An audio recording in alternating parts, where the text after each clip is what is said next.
It's another go round of SOT. If I could figure out how to hit buttons, we'd be all right. John, here, you there. Thanks for coming in as you always do. And tonight, obviously, we'll look at what's going on in England. There's some things to look at from the weekend. And does it raise questions for you, Premier League fan, ? Over your favorite club? What happened in the Gummy Bear Cup? Does that raise any questions for you with Arsenal, if you're tied to Arsenal? Does it make you more confident if you are tied to Manchester City? Does that happen? How are you if you are a Spurs fan right now? Are you gripping? Are you done? Are you over it? What's going on there? So we'll go over what happened this past weekend in England. Good evening, D. Graham. And we'll walk through what happened. Gummy Bear Cup, Premier League. We'll set the table. There's some news to get into, or at least some thought patterns to get into when it comes to everything overseas, in England specifically. So we'll get into that in hour number one. Roll through what happened in the rest of the competitions in and around. Before we came on the air, actually, it was an interesting evening in Argentina for Leandro Gonzalez Perez's group, as they ended up with a 5-0 win over Central Cordoba. And for them, that puts them second in the table right now at this particular point of the standings. So we'll go over what happened in Argentina, and we'll go over what happened. Also, you had derbies, you had Spain, you had to get into. Jarrett should be joining us at some point. We'll discuss what's going on with the dreaded split in Scotland, anything else that's going on as we get ready for the United States and Atlanta Stadium to be hosting the World coming up in a couple of days. Half the world's already here. At least the U.S. team is waiting for Belgium and Portugal to make their way through in the next 7 days. So next Monday, I think we are at Brewhouse, and I don't know if we are simulcasting SOT or if we are doing something that is SDH related, but we are supposed to be at Brewhouse next Monday because of the matchups and as they are coming fast and furious. So keep an eye on your calendars, and we'll let you know what the deal is. Friday, we're going to be at Brewhouse in the afternoon, early evening, and we are going to kind of use that as setup to our friends at Men in Blazers. So it's going to be kind of busy this week, going to be busier as we get closer to the weekend itself. We have the Business of Soccer Summit that is going on at Mercedes-Benz Stadium on Wednesday and Thursday. Our buddy Kevin Egan is going to be there. He is going to be the MC of the whole thing. He's going to be joining us as he is flying around tomorrow, going from place to place, before KCD joins us at 10 o'clock.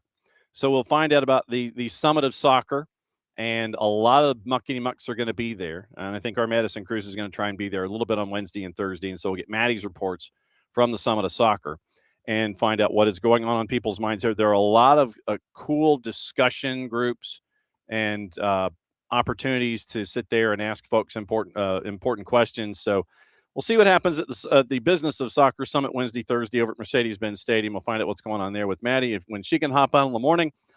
Also, tomorrow, we mentioned Kevin Egan and we mentioned Casey White. Jamie Henderson, the Grand Exalted Poobah of everything going on team-related at Union Omaha, is going to join us at 10:30. We'll get his progress report with the season going on with Union Omaha having to juggle Open Cup and regular season in League One, what it's like for him to be front and center to that whole stuff. That's on Tuesday. Red Clay, obviously, is on Wednesday. Looks like we're going to be visiting Hartwell on Wednesday, and we have another couple of places planned as well. And it looks like the top-ranked Meadow Creek Mustangs are going to be joining us on batting leadoff on Friday. And so we do have some other things that have been put out into the ether, and we'll see how many guests we can wrangle this week as we get ready to be closer and closer to the USMNT taking on Belgium and Portugal coming up this weekend. Now, Yeah, really. D. Graham wonders if the ref was too busy eating gummy bears to give out deserved cards. Did you see? Did you see? Did you see? Did you see? And this was in Liga MX. And this takes a special. This takes a special batch of dumb. But you had a player that was being substituted, and he decided that he wanted to, as he was on his way out the door, go ahead and bump the fourth official on the way out. And I think that he made it to. I think he made it to the. I think he made it to the tunnel before he was, selectively enforced to find out what it's looking like. So, but it was very, very interesting to see what's going on there. And but yeah, why you're gonna bump somebody when you're checking out? That to me was the interesting aspect in all of this. It's like, so you're checking out, and so you just decide what you're going to do is you're going to bump the fourth on the way out the door. So that was not smart. Nothing from Liga MX at the moment to determine if there is any kind of special punishment that has been doled out because of that moment yet. We've heard nothing from the league in and of itself, but catch up with our buddy John Arnold, and you'll be able to see what the lowdown is there with that. Okay. I guess that was technically opening kickoff. Brought to us by our friends at Black Pitch Coffee and blackpitchcoffee.com. Let me grab my notes and spin it over. Here we go. We're going to start your evening with the most important stories. The right way to start your evening as well. If you're into evening coffee or morning coffee, Black Pitch Coffee, part of the SDH community, showing up at events all over Atlanta. Try their home blend made with beans from Brazil and Guatemala. Heavy-bodied notes of walnut and semi-sweet chocolate and a rich world-class finish. Opening kickoff, powered by Black Pitch Coffee, blackpitchcoffee.com. Hour number 2 is, of course, Picks of the Week. I was hideous. Not that that's a surprise to many, but I was awful again. And so everybody else won but me. And I think I was a dummy because I didn't put a tiebreaker in last week because we were trying to rush to get everybody over to catch up with Maddie and Jason on a special edition, a very special Blossom that they had on Monday night because of the play-in games in Dayton for the tournament that is going on right now that is mainly chalk. But so hour 2, shenanigans, Picks of the Week, all that kind of stuff. I was 1 for 8. So everybody, I'm sure, beat me. So that was not that much. That was not a difficult thing to do, was to knock me off and be better at Picks of the Week than I am. But this came across a couple of other notes as we get ready for things. We'll talk about Premier League coming up in a bit. Came out early this morning. Reggae Boys suffered a setback ahead of this week's World Cup playoffs. Winger Damari Gray has been ruled out due to injury. Named in head coach Rudolph Spade's 27-man squad last Friday for their trip to Mexico to face off against New Caledonia and potentially the DR Congo. Remember, that is also something that we have to keep an eye on this week. We have to keep an eye out this week. Once again, you have the promotion, you have the play-in playoff for the World Cup thing. You got to keep an eye. You've got to keep an eye out for that. And so that's going to be coming up Thursday. So Thursday, the playoff tournament. And keep an eye on this because when we figure out who the other slots are going to be determined by. March 26th, 6 teams, 2 berths. New Caledonia and Suriname, part of that group. Guadalajara Stadium, Monterrey Stadium. See, now they're already getting into the riff instead of saying that it's Estadio BBVA or the Estadio Akron. Literally, it is Guadalajara Stadium and Monterrey Stadium. Semifinals on the 26th, and the finals are a week from tomorrow. Winner of each final progresses to the global finals in June and July in North America, the global finals. And so the FIFA playoff tournament, the FIFA World Cup 2026 trademark playoff tournament. Keep an eye on these because New Caledonia takes on Jamaica, now no Damari Gray. Bolivia is taking on Suriname. New Caledonia, Jamaica winner gets the Democratic Republic of Congo. Bolivia and Suriname winner gets Iraq. And so, as they say, available in most territories. You can watch it on FIFA Plus, apparently. Guadalajara Stadium, New Caledonia, Jamaica. Winner of that one gets DR Congo. The winner of Guadalajara Stadium's activities gets Group K, Colombia, Portugal, Uzbekistan. Could you imagine if New Caledonia made their way to Atlanta to play at Atlanta Stadium? You'd have Uzbekistan and you'd have New Caledonia. I think that'd be awesome. I know that obviously for audiences and things like that, if you brought in DR Congo, if you brought in Jamaica, it would be amazing on its own. But if you brought in a minnow like New Caledonia to be a part of that group, Group K, Colombia, Portugal, Uzbekistan, 1 o'clock in the afternoon is when on June 17 would be their first match against Portugal, by the way. And so that is the rundown. Pathway number 2, Bolivia and Suriname. Winner of that one gets Iraq in Monterrey. And the winner of that group goes to Group I with France, Norway, and Senegal. Thanks for dropping by. So March 26th, keep an eye out for things. And yes, those will be in picks of the week. Might be the tiebreaker just because I want to see really how many. I want to. I don't know if I want to tie the wins and losses of the playoff tournament to a tiebreaker. It'll probably be something tiebreaker adjacent. And also, I know that. Let's see. So if we go here, and I'm already plotting and planning for anything going on in the Uzbekistan Super League. By the way, the Uzbekistan Super League has finished round 4, and round 5 kicks in April the 2nd.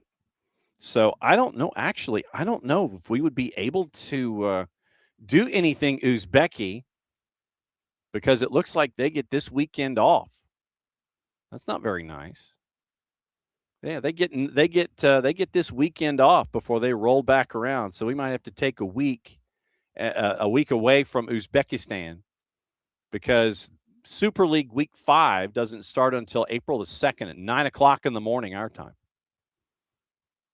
But just to let everybody know about the Uzbeki Super League, it is Neftchi who is 4 for 4, and they are at 12 points. Buksoro has 1 draw to go with the 3 wins. They're at 10. Paktakor is at 9. Lokomotiv, Nasaf, and Bunyadkor, they are each at 7 points. Goal differential and goals scored going through those tiebreakers. Andihon, Navbahar, and Kizilkum are at 6 points. Once again, goal difference being the margin there. 4 points each for OKMK. That's screaming for an I'm okay, you're okay reference. Kokan 1912, Shorazm, XORAZM is at 4 points. Dinamo is at 4 points, different in goal difference and goals scored. Sukhon Termez is at 4 points there in 14th. And then 15th is Sogdiana, who has 1 draw in 4 matches, and Mash'al, who I'm guessing was promoted from the Uzbeki B League. They're 0 for 4 out of the blocks. They have yet to score, and they've given up 9. So the relegation playoff is 12. Mash'al is your team in the cellar. So we might have to wait a week on Uzbekistan. No, well, let's see if Uzbek. Oh, good point.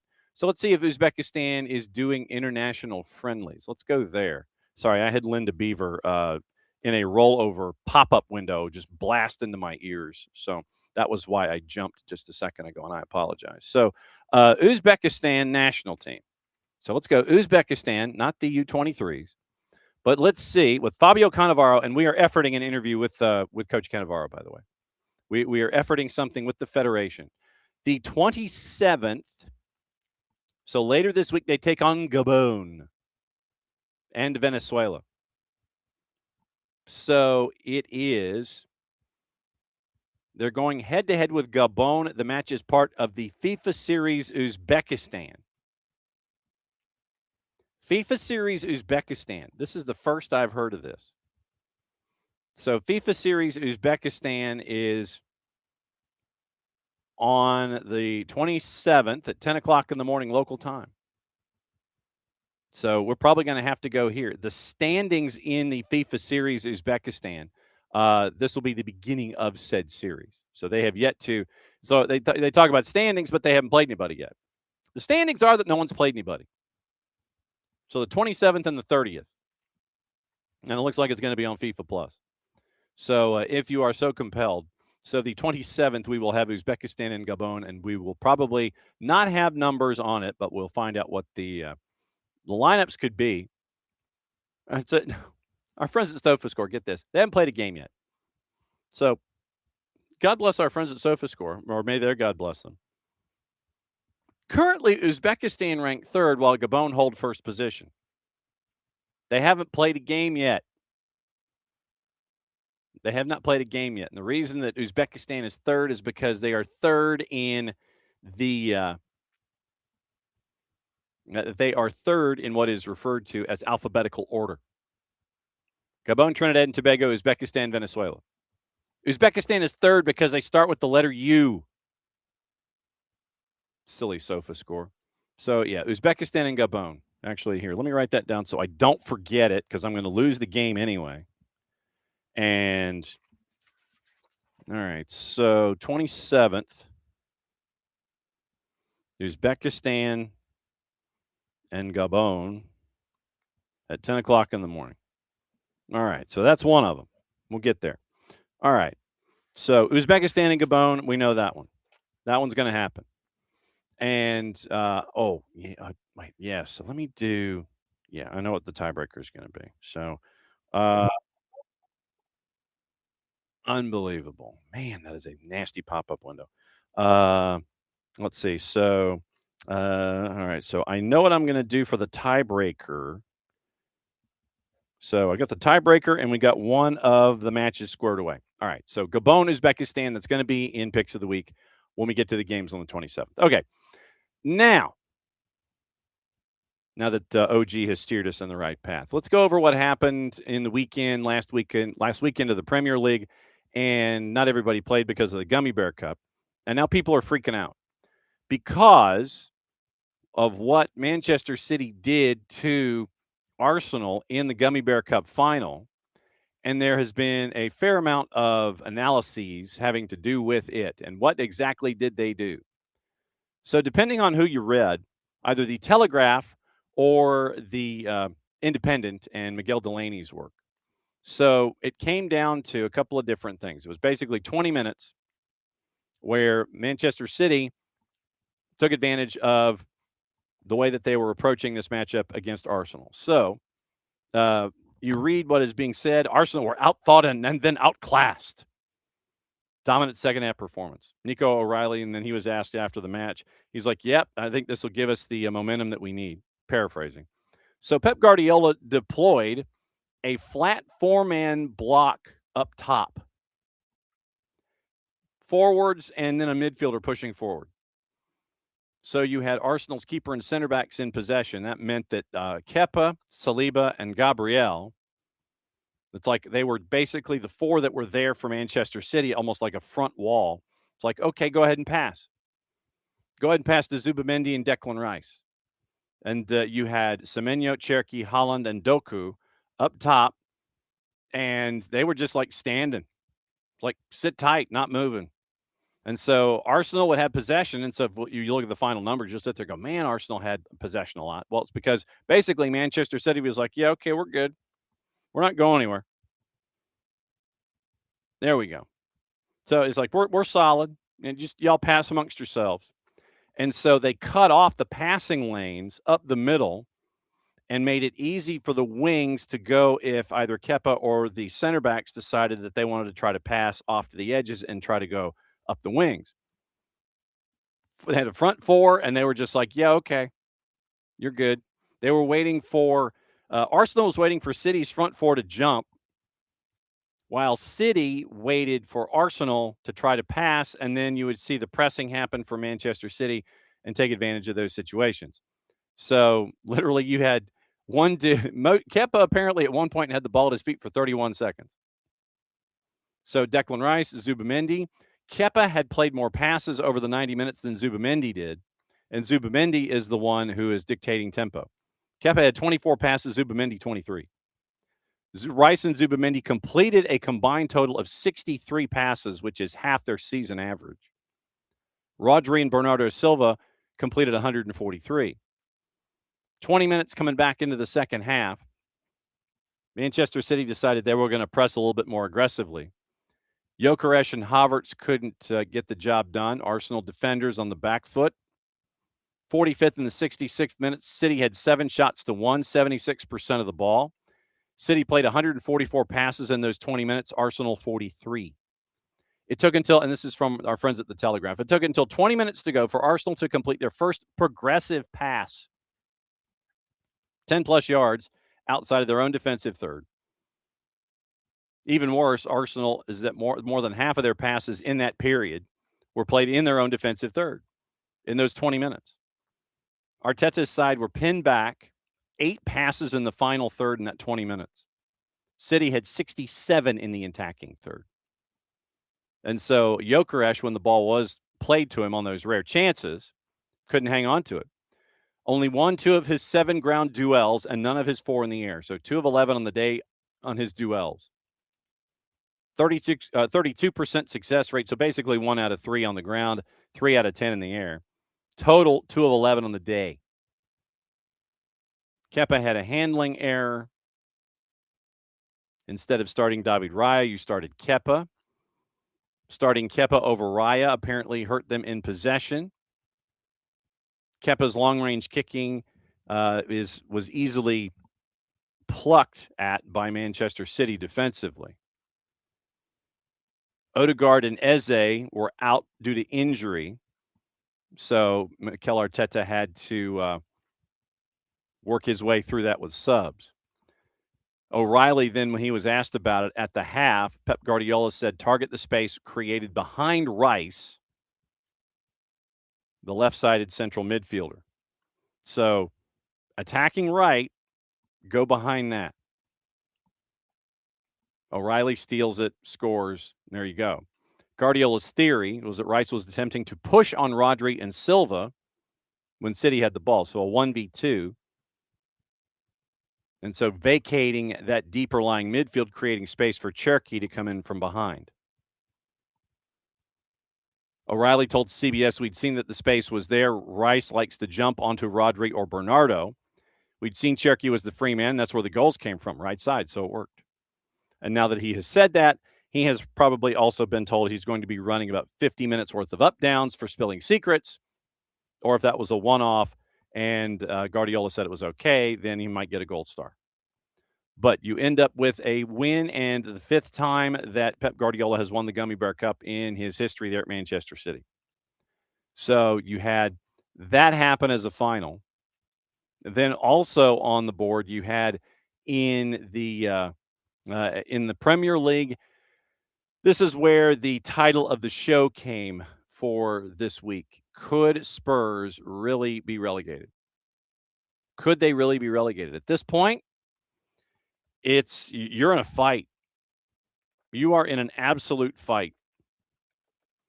And when Nottingham Forest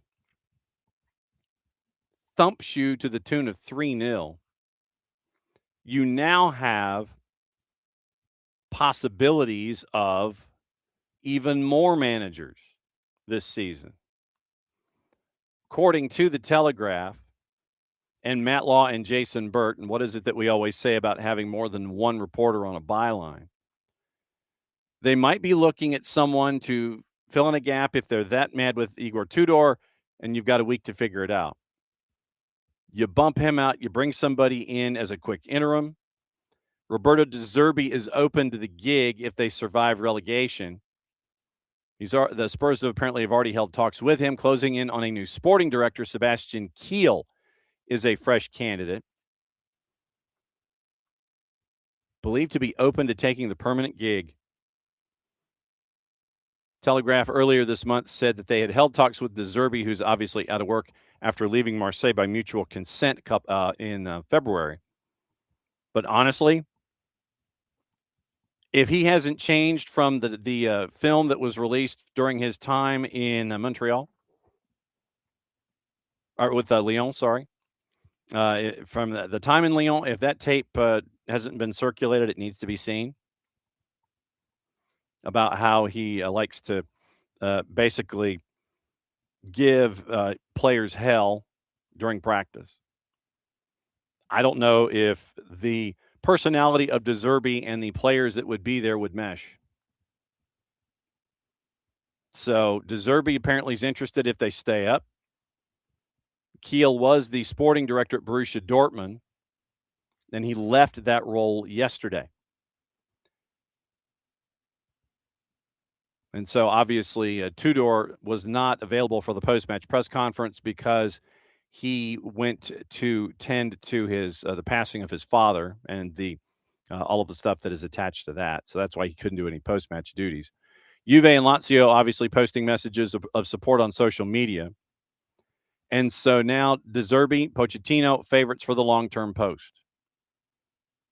But De Zerbi could also emerge as a contender for Manchester United and Liverpool if Arne Slot leaves Anfield, which would not surprise me if that was to, in fact, happen. Marseille took over there in the summer of 24 after leaving Brighton. Spent just under 2 years in charge. Marseille second in the league on last year. Said he would like to manage a leading Premier League club one day. Then they're closing in on Kiel after Spurs had made checks on Dougie Freedman and Chelsea co-sporting director Paul Winstanley. Winstanley's contracted to Chelsea through 31, not expected to quit. But Kiel, having left his gig in Germany on Sunday, is available. Kiel was responsible for the signings of Schlotterbeck, Guirassy, Nemeka, Adeyemi, and Job Bellingham. Departure was made public on social media with comments from the managing director, Lars Ricken. So Spurs seems to be closing in on a new sporting director. De Zerbi wants the gig if they stay up, and that is a big blank and if right now. So from the weekend, and once the first goal was scored, if you were watching that match, then it was one of the two late ones on the weekend, on Sunday. If you watch that match, you see the first goal scored by Nottingham Forest. Okay, and then you see Spurs kind of deflate. Second one, and then they were done. It was bad enough after the first one, but the second one, and they were just like, get me out of here. Villa beat West Ham 2-0. Nottingham Forest, a big 3 points, knocking off Spurs 3-0 at a plus 200, by the way. Sunderland beat Newcastle 2-1 at a plus 500. Leeds and Brentford, you're thinking, yeah, man, it's going to be a lot of offense. Nope, goalless draw. Everton thumped Chelsea, and now there's talk that Liam Rosenior is not winning friends and influencing people in the Chelsea locker room at Stamford Bridge. Some reports basically have players and those close to the team on a daily basis sitting there going that Rosenior, he's an odd duck. And they're trying to figure out how to navigate him and what he wants. There were players have been mentioned in reported stories about having tactics, and then there weren't any. And so they're just kind of having to wing it. So Liam Rosenior is not making friends and influencing people in Chelsea at the moment. Fulham beat Burnley 3-1. There was a moment where it almost was tied at 1, looked like it would be. Then it goes to VAR, pulled off the board. 3-1 final for Fulham. Brighton beat Liverpool 2-1 at a plus 220. And it's matches like that and losing 6 of 7 to start the season that make me think that Arne Slot is not going to return as coach next year. So if the folks at Liverpool, if at FSG, if they're interested in bringing in Roberto De Zerbi, you might just wait until the end of the year and have that opportunity then. Then on Friday Night Football, Bournemouth and Manchester United 2-2 draw to plus 275. And a lot of folks were wondering why there was not a penalty shout on Bruno Fernandes or Amad Diallo, sorry. And then you had the shout on Harry Maguire that was. And basically it has to do, I think, that with player going across and Amad Diallo and the chasing done by Harry Maguire from behind, grabbing of the jersey and the player going down with that rush that was happening for Bournemouth at the time.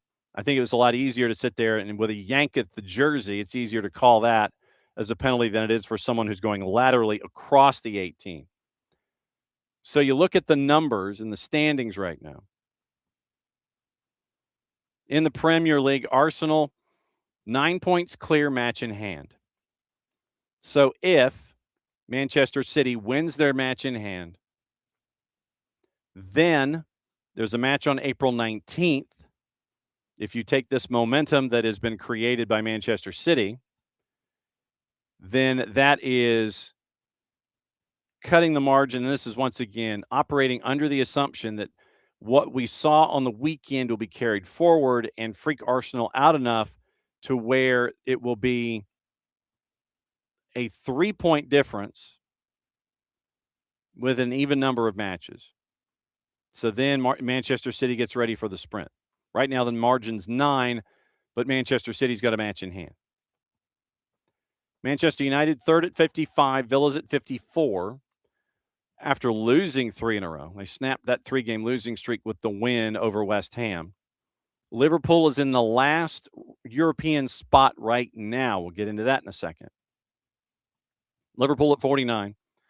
Chelsea at 48. Brentford, who has drawn 3 in a row, but they're unbeaten in 4, is at 46, ahead of Everton on goal difference at 7 and 8. Fulham is at 44 points at 9th. Brighton's 1-4 of 5. They are in 10th at 43, ahead of Sunderland on goal difference. Newcastle had a 2-game winning streak snapped with the loss last time out to Sunderland. Bournemouth has drawn 5 in a row. 15 draws. Half of the matches for Andoni Iraola this year draws. 15 draws in 31 matches. Just think if they could have turned a couple of those, they would be fighting for European football at the moment. But after 31 matches, 7 to go, they're at 42 points. Happy to be here. FC is in 14th at 39. Leeds has drawn 12 and lost 12. They're at 33, but they are unbeaten in 2. Forest at 32 points with the win, unbeaten in 3. Now the fun part. Burnley is in 19th at 20 points. They've lost 3 of 4. Burnley, to me, is a team that just kind of gets there. It's like they get right there and then something happens. Grey Cloud, Schleprock, you name it. So with 7 to go, they're 10 points from safety. West Ham, however, is 1 point from safety. 29 points. Tottenham has 1 point in their last 5 matches. 1 point in their last 5 matches. 30 points. West Ham is at 29 points. Massive goal difference. It's an 11 goal difference. Next matchup for West Ham, by the way, is Wolves, who are unbeaten in 3. So it might be tougher than what folks think. Next time out on the 10th of April. Spurs, next time out for them, they're at Sunderland, a picky one for Monday Night Football on April the 12th. So that's what you're looking at right now with that group. And it really could get messy. Could get messy for our friends at Spurs. Right now, 1 point clear of the drop. And we've talked about the financial repercussions and all that stuff. But the European repercussions up top. Specific but possible outcome, England could have 7 teams in Champions League next year. It would require Liverpool to win the Champions League this year and also finish top 5 in the Premier League. Because of their qualification as holders, the free spot given to their league position, assuming the Premier League retains 5, more on that in a bit, gets down to the team. The next one gets passed down to the team in 6th. If Villa wins Europa League, which they are favorites to do according to Opta, they would qualify for Champions League. So that means 7th, which is Brentford, that would get into Champions League as one of a record-breaking 7 representatives. So Villa, probabilities of reaching knockout stages in Europa, once again, it's 76.3%. And right now, they are the highest percentage to be the champ at 31%, basically. 3 other teams are in double digits, none higher than 16%. And that's Porto over Celta de Vigo, Real Betis. Forest, by the way, to be the champ, 9% according to Opta. So more than half of the Premier League could be playing in Europe next season if everything falls into place. So if the Premier League gets the 7 Champions League spots, 8 and 9 go to Europa. You have Conference League going all the way down to 10th at that point. And if Palace wins Conference League, which they're favorites to do, then that gets another Europa League spot. So literally, if you had Villa win Europa League and you had Happy to Be Here FC win the Conference League, obviously you'd have to have other folks drop in. You could have 11 of the teams in the Premier League, 11 of the 20, playing European football next year, which is insane to think about. 7 in the Champions League, 2 in Europa because one of them would be the champ, and they would have to go up, and then you'd have to figure out how to fill that space. Same for Conference League. You could have 4 teams in Europa and Conference, 7 in Champions League. If you win, you go north, and that sets up those 2 spots. So you'd have 7 to 9, and then you'd have 2 more spots available for someone to fill in the Europa League spot and someone to fill in from your league in the Conference League spot. There will be a test later on. So, yeah, you could have as many as 11 teams from the Premier League playing European football next year. I mean, yes, it is. It's weird to think about, but it's a possibility. It is a possibility. And so you've got the disconnected Chelsea. What's going to happen there? Is Liam Rosenior going to make it, basically? Is he going to make it? We don't know. But, yes, De Zerbi, Pochettino, Iraola are the 3 that are being looked at for Spurs if they stay up. Jurgen Klopp was asked about the Real Madrid job, and he said, that's nonsense. Klopp told reporters at the Magenta TV World Cup team presentation in Munich, if Real Madrid had phoned, we would have heard about it by now, but that's all nonsense. Haven't called even once, not once. My agent is there. You can ask him. They haven't called him either. Enzo Martinez, by the way, open to a move to joining Real Madrid this summer, according to TalkSport. Not made a formal move to do it, but I'll keep an eye on it. He's on a short list. Leverkusen closely monitoring Fabian Hürzeler, with the Brighton boss high on their short list. Leverkusen keeping an eye on that spot in case they decide to move on from Kasper Schulmand. 5-game winless run, 6th in the Bundesliga, knocked out of Champions League at the round of 16 by Arsenal. Hürzeler, by the way, he had 1 more year left on a 3-year deal, signed at Brighton when he was appointed back in the summer of 24. Dortmund have held talks over re-signing Jadon Sancho as a free agent this summer. Strong interest in bringing the winger back to Dortmund when his Manchester United contract expires. Currently on loan at Villa and has impressed. Scotland, once again, Steve Clark is looking for a new deal. Do you offer him one? Jarrett pops in, we will ask. Matias Almeida was sacked this morning, late, by Sevilla before we were going into hour number 2. So they lose 2-0 at home to Valencia. They're now in a relegation battle, 3 points clear of the drop, 8 wins in 29, 1 league win in their last 8. Almeida sacked. We mentioned Thomas Griezmann. Keep an eye on that. Looks like he is heading this way to probably sign some papers, but not necessarily start hopping onto the field until the summer is available, July. So we'll see what happens with Thomas Griezmann and what could happen there. We know he's gone. We just don't know the when. He wants to stay and win a title with Simeone, which has not happened in their time together. They can get it closer in the Copa del Rey. So Griezmann probably coming over here to sign, hover his pen over the contract. You'll have one of these maybe. And then they'll do the video of him signing, and it'll be whatever number he wants, and it'll be one of these, and then you'll get the still photo like this. So Thomas Griezmann is allegedly heading this way to sign his deal to be ready to be here in July for the purple team. And you buy one of your DPs down, probably Brian Ojeda, then you're okay. So that's what you're staring at with Griezmann coming from one place to be a part of the purple team coming up, starting in the fall and starting in the summer.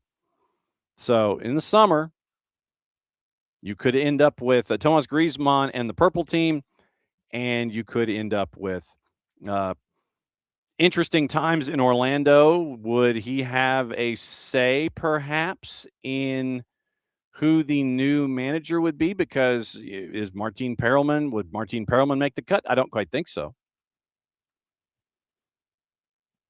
So that would be intriguing to say the very least. But you wonder what that salary figure is going to be. That salary number, what's it going to be? France is coming over to the States this week without William Saliba, withdrawn from Deschamps' squad with a left ankle injury after playing the full 90 in the Gummy Bear Cup. Brazil and Foxborough in 3 days. Colombia in Maryland on the 29th. Crystal Palace defender Maxence Lacroix gets his first senior team call-up because of that. So we'll see how Lacroix responds. We'll see how Lacroix responds to that. Bosnian manager Sergei Barbarez has alleged that Brøndby's Welsh coach Steve Cooper sidelined midfielder Benjamin Tahirovic ahead of Bosnia's World Cup playoff game against Wales. So we'll see if that's just sitting him or if there actually is an injury and he ain't leaving.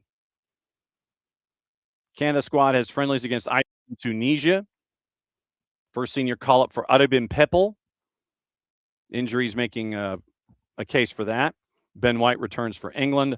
Northern Ireland is going to be without Dan Ballard for the playoff against Italy, ruled out with a hamstring injury. So we are all intrigued by all of that. Now, we bring in Jared Smith, who was staring at his liquid. What did you think you put in there, and what is in there, sir? You're muted, I think, or your mic isn't working. Okay, yeah, efforting. So, yes, we were going over a couple of different things, and I heard something. I heard static, but not you. So it's like a plug or static or something. I don't know. I'm stunned, sir. I do not know what the issue is. So, yeah, I don't either. I have no idea. Oh, what? I don't know. There it is. There it is. It's actually Gatorade. Okay. All it is. But also, I looked at it because I realized that this is like a water bottle that everybody in the family has used, and my daughter has decorated it. Well, I mean, that's perfectly fine. I mean, except mine have tons and tons of stickers on them. Yeah, well, I mean, it's up for Ivy Board to share. That's kind of how we run. We were kind of going over like friendly notes and things like that, and teams and who's coming, who's going, who's injured, who's dinged up, and as we get ready for things, I went over what happened in the Premier League and the Gummy Bear Cup, but I did want to catch up with you about what's going on in the SP, and also the notion that folks might be double clutching on the idea of Steve Clarkin renewing his contract with it coming up soon. So where was I? I was at Odds Portal. That's where I was. Now, it would be a very CONCACAF CONMEBOL thing for them to get rid of the manager that took them to the World Cup the first time in 20+ years, to get rid of him on the eve of the World Cup. Yes. So. Yeah, that would be intriguing. I think are we right at the edge of the split, or are we in the split yet? We're right at the edge of it. Like the fixtures have been announced. Okay. To reset the table, Hearts lead again. To reset the table even further, no one other than Celtic and Rangers have won in Scotland. I'm pretty sure since Maggie Thatcher was alive. Like it was the first Bush administration, I think, the last time. Oh, Bush 41.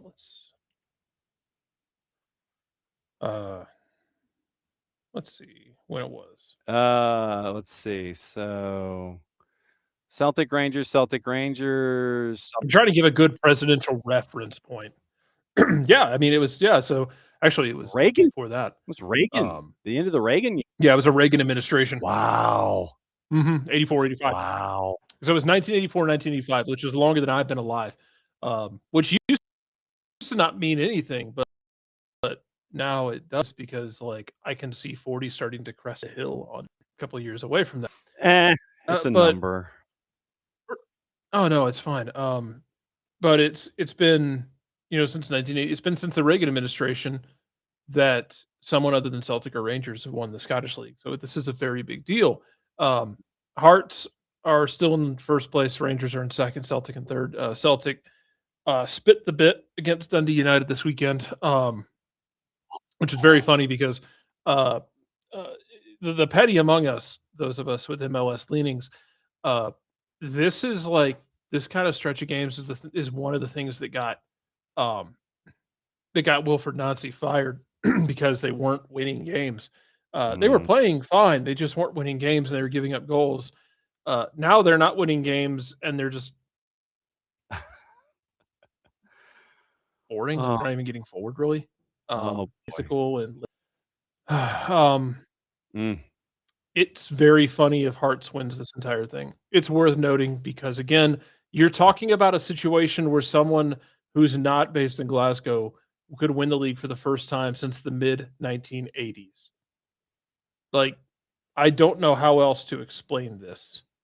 That it's kind of wild. It would honestly be hilarious at this point for Hearts to do it. Just go ahead and do it. Just rip the Band-Aid off. Yes, Um, please. yeah. I mean, Anyway. you've got a team that is second in the league in defense in goals allowed. Motherwell actually is best defense by 2 goals over Hearts. Yep. Hearts has given up 25, Rangers given up 26. Celtics actually given up 34 goals in 31 matches this year. And the offense is tied for third, and your defense is number 2, and traditionally that's a good combination. And so what I mean, literally, what has it been with Hearts this year that has made them do this? So I'm gonna be mean to Hearts for a minute, and I don't mean to be mean, but I'm Sure. gonna. This isn't to say that they suck because I don't. However you lift a trophy is all that Mhm. matters. If you lift a trophy and someone does a yeah, but you can just kind of ignore the rest of the words that come after that when you are breaking a Mhm. record that has stood for this Yes. long. Um, like we were talking about Mr. Gorbachev last time a non-old firm team won Scotland. Um, whoever wins this year, I think, is going to have one of the lowest point totals in like Oh, 2 wow. decades. Like this isn't like and what I mean by that is not to say that Hearts just came out of the gates firing what Yeah. they did. They came out of the gates firing. It's not like they just put together this immaculate, beautiful season. No, they have stubbed their toe on so many door Mm, jams on the way through they this have. house. Fortunately for them, Celtic and Rangers are basically Joe Pesci and Daniel Stern in the Home Oh, Alone movie. yes.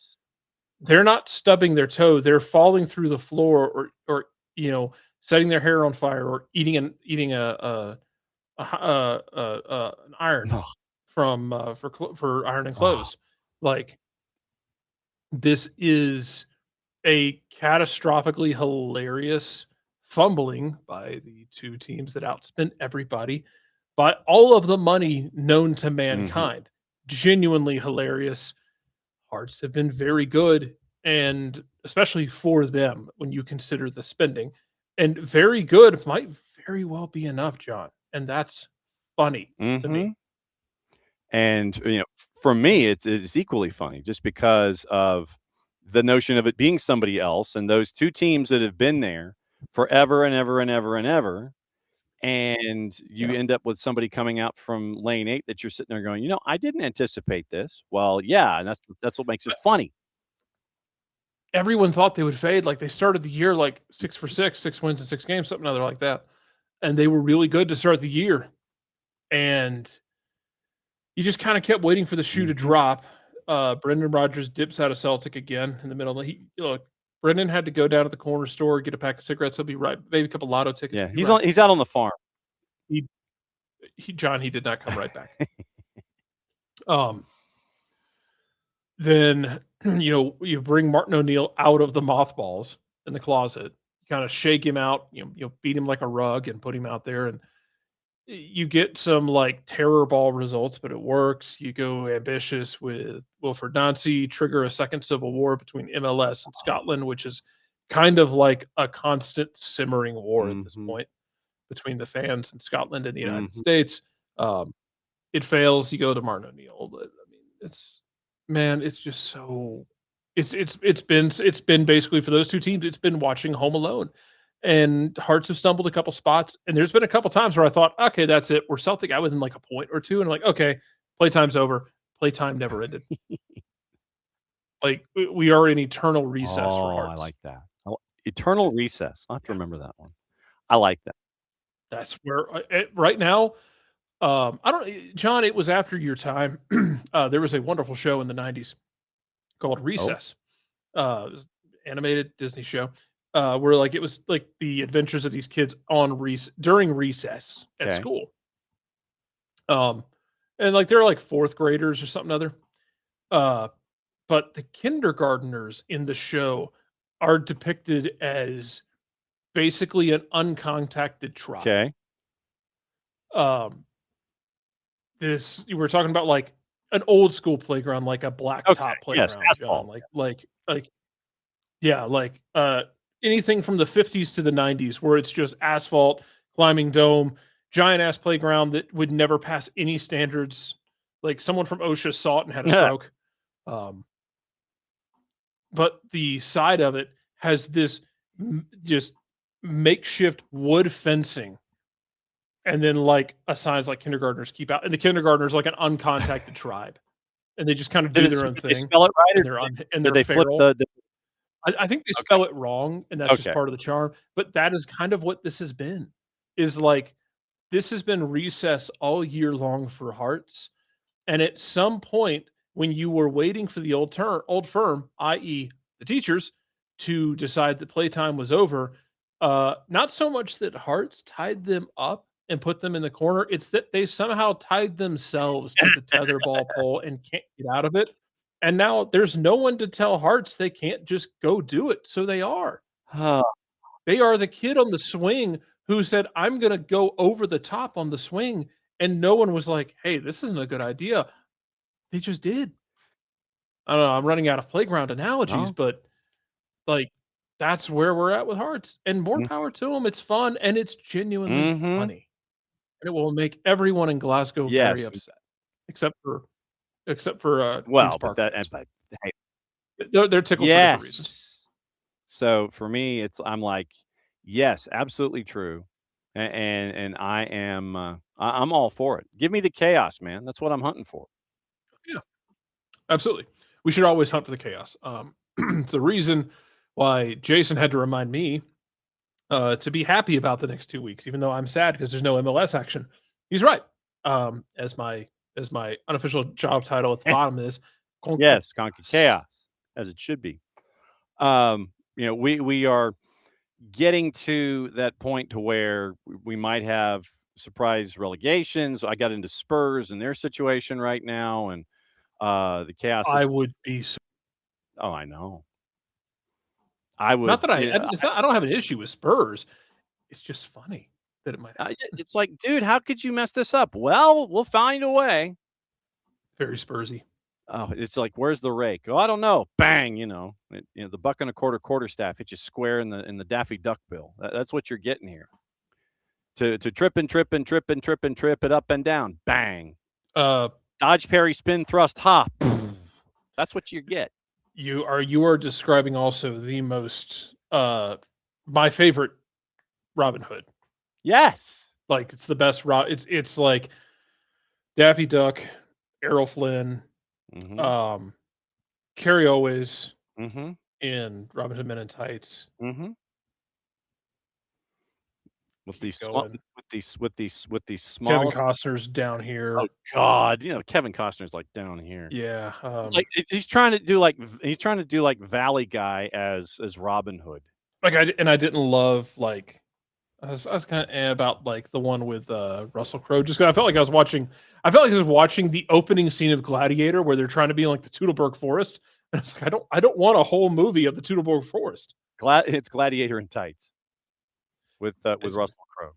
yeah. I So mean, yes, you were describing the yes, best Robin Hood. yoinks and away. Of course. And then you cut all the trees And down. that is honestly what Celtic and Rangers have done all year is they have just jumped from tree to tree and just gone full George of the Jungle. Mm-hmm. It's been very funny. And it's kind of been I don't have a dog in the fight in England, as you know, John. Yes. Um, I have been thoroughly amused by watching Spurs do this because so let me preface this by saying I don't necessarily know if I don't think they were wrong to fire Ange Postecoglou when they did. Yeah. Like it wasn't working. He got him a trophy in his second year, which is his thing. Yeah. But like things had to be fixed. But also changing the manager at Spurs feels like I'm getting my tires changed when the axle is cracked in half. Mm-hmm. Yeah. But you didn't ask us about that. And we just changed your tires. It's like you wanted that fixed. Oh, you didn't. You didn't ask us about that. That wasn't in your payment plan. It wasn't in your service plan. It's like you hit your mileage. Yeah, we're just going to change it. We're going to give you the high mileage synthetic. Well, Hmm. why are my axles making that noise? Oh, we don't know. You didn't ask for that. That's what you're staring at. It's like soccer pep boys. God. Uh-huh. Oof. Anyway, Mhm. Yes. Absolutely true. So, yeah, it's like you're dealing with pep boys except it's soccer. sorry. I also just saw that Nisa released a statement today. Yes, they did. Oh Uh, boy. yeah, Yeah. they are, apparently, possibly, probably, allegedly having another season, another sprint, and they're looking for, official sanctioning, and they announced a spring showcase, 6 teams that started this past weekend, and apparently there's already been 1 game postponed. My thing is, and I'm guessing I would assume the statute of limitations on this has expired by now Mhm. as I enter the rocking chair phase of my life. Sure. Um, I just when they were trying to do their thing in Atlanta a couple years ago, Mhm. and they were trying to play at Silverbacks Park, but Silverbacks Park had already committed Oh, time yeah. and time slots Yeah, because they was paying people. because people like checks had already been cashed. Mhm. Um, Mhm. and Mhm. for those of you who are playing the home game who don't know, Boris has never met a check he won't cash. Correct. Uh, Correct. but money comes first. Um, Yes. they basically were told like, "Hey, if you want to play here, you got to play at like the 2 p.m. time slot or the Mhm. 1 p.m. time slot, something like that." And what we're describing here, folks, is we're talking like the 1 p.m. time slot on a Saturday in the summer Mhm. on the turf of Silverbacks Park. Mhm. We're not talking about something friendly. No. Um, We ain't and talking about that something was what goofy. they kind of were relegated to at that point, and that was also the year where um, they were forfeiting US Open Cup games because they literally just didn't have teams. Mhm. They were supposed to play Apotheos that year, and like Apotheos was getting cross with them because I think Apotheos had reached out to them to figure stuff out. And they were like, "Yeah, we'll get back to you," and they just never did. And eventually, they had to get U.S. Soccer involved. I was like, "Hey, I don't know if they're even functioning. Can we do a welfare check?" Mhm. Um, and basically called it a welfare check on I think I've God, was it like Georgia? I don't know what the school what the It was Georgia FC, Georgia FC, yeah. and then it And was they basically Atlanta, called in a welfare check on them. And US Soccer was like, "Yeah, this game's a forfeit." and it was like Atlanta FC and Georgia FC, Yeah, it and was this Atlanta FC, and they were playing in Dalton. and because they skipped on their bills in Rockdale County because we were hip deep in that story, trying to track the money there. It's like the owners were supposed to be playing out in Rockdale County, close to the old International Horse Park. They didn't pay their bills. Then the league ended up with yet another trustee / owner who was paired with a coach who had ties to the Dalton area. And so they would play either at Silverbacks Park or in the middle of the afternoon, in the middle of summer on that turf surface, or in Dalton. And so literally you'd have to look at the schedule to figure out where the home game was going to be for Atlanta FC / Georgia FC. Are we at Silverbacks Park or are we in Dalton? How'd those welfare checks go? I am also reminded of the Atlanta 2018 thing. Back in I think I went to that thing in Rockdale County. Yeah, you were at. I was there for that. You were live on the air with us from in 2016. I called in from on the drive back. Well, yeah, it's because you were there, and it was out at the mall property, basically. Yeah, and there was all this big talk about bringing pro teams out there, and just nothing happened. Nope. It is a 6-team tournament. Okay. Capo FC, LA Force, who has been one of the stable forces in NISA. They're like, oh, we got a league. Okay, cool, we're in. Inland Empire Football Club, Sin City FC, Royal Society FC, which looks like they really hijacked the Premier League Lion, and Problems FC, insert irony here. And it is a 6-team tournament. The NISA Spring Showcase is going on. And apparently that's all we know. But they did send out a letter to anyone who was available from Chandler Hoffman, who is apparently commissioner now. Okay. And they have officially submitted their application for USSF Professional League sanctioning targeting fall of 26. Look, I hope they do it. I hope they're stable. I hope they have stable investment. I hope they make something work. Mm-hmm. And here's paragraph. This isn't rooting for them to fail. No. It's looking at all of the rakes that they have stepped on for the last couple of years, and kind of saying shut up or put up or shut up. And now's their chance to put up. So put up. Paragraph 3, NISA has a rich history of competitive, exciting matches, and we expect both the spring and fall to meet and exceed that standard. I feel like the first year was, though, like the year that had Oakland. Yeah, and the first year was fun. Like they had something going there, and Peter Wilt was invested, and Justin Miram was in Michigan. Everything was cool until you get to the final, where the team that won the final literally was like, "Hey, we're not going to be here next year." Yeah, we're done. We're out. I believe that was Oakland Roots. Yeah, I think it was. And then Oakland Roots goes over to USL, and now they've built a really fun thing going for them. At the mausoleum. Let's just hope that the raccoons aren't falling into the press box. That they just want a hug. Scared away American League announcers in the last season that the Oakland A's were there. But yeah, it is a 6-team spring showcase, and apparently they've had already one match that was dropped off. So there you go. That's just kind of where we're at with NISA. And since we have turned 9 o'clock, you know what that means. What does it mean, John? It means that we get to play a really cool open with a bitchin' horn section. There you go.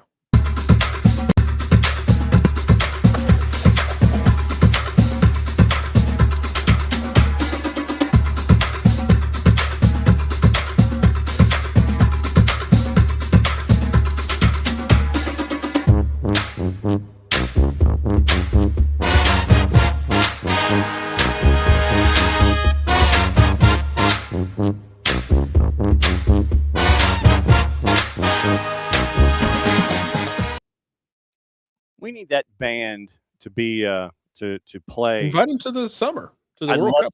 I'd love to know who it is and where Jason pulled that from, because that horn. Could you imagine that horn section going through Soto on a World Cup day? I mean, I shudder to think where he got it from, considering the last our old SOT theme from back before COVID. Mm-hmm. Our old SOT theme was open source, Mm-hmm. and also was used in the second Borat movie, which was one of the most unhinged things I've ever Oh seen in my my God. life. And then it pops up and you're like pointing at the you're Yeah, pointing at do the what's Leo going. point. Yes, you're like, hey, you look. Yeah, I think I like pulled up the movie, recorded it off my TV with my phone, and send it to you three. I was like, yo, Uh-huh. don't worry, don't watch the movie. Don't watch the movie. Mm-mm. Listen, Mm-mm. it's great. Yeah, do not. So uh now we have a couple of days that we have to figure out. I guess we should tell people how badly I sucked last week. Okay. And this was, I mean, this is the second week in a row that this has happened to me. So Open Cup, Vermont Green and P Hop was the game number one, and I thought that Vermont Green would have something No. to do. I figured that in that environment, everybody at Vermont Green, it would be a hell of a game, and it was. I just thought it would take longer than 90 minutes. It did not. So Vermont Green got the win at a plus 185. Therefore, I was 0-1. Then we went to Spurs and Atleti for the match day, not for the tie. And of course, naturally, I picked Atleti. And the juice boxers and Jarrett, I was espousing this theory that there are times where I think that the juice boxers are just throwing shit up against the wall, and it's like, oh, look, spaghetti. Because literally, when we called the numbers and the juice boxes for Atleti and Spurs in Champions League, they were both at the same number on the plus side for that matchup. They were both at a plus 154. And there were more matches that had that plus 154 in a composite as we were going down through the week, later in the week. And I'm sitting there going, you guys are just being lazy now. You just want to post the number to see if anybody bites. And I did, and I lost. Yeah. 3-2. Serie B, I actually won. And so, of course, that's what I've started doing, kind of channeling Nick and trying to go into Italy and sit there and look at Serie B and Serie C and things like that. I went Serie B and had Avellino winning 3-2 over Sud Tirol at a plus 179. And they were both kind of in there. So that was one. So I was 1-2 at that point. Triple C with Seattle and Vancouver. I thought it was going to be a draw. I thought that Seattle would just kind of navigate their way through it. And so sure enough, I was wrong, as Seattle would win 3-0. And then we went to the Faroe Islands Premier League.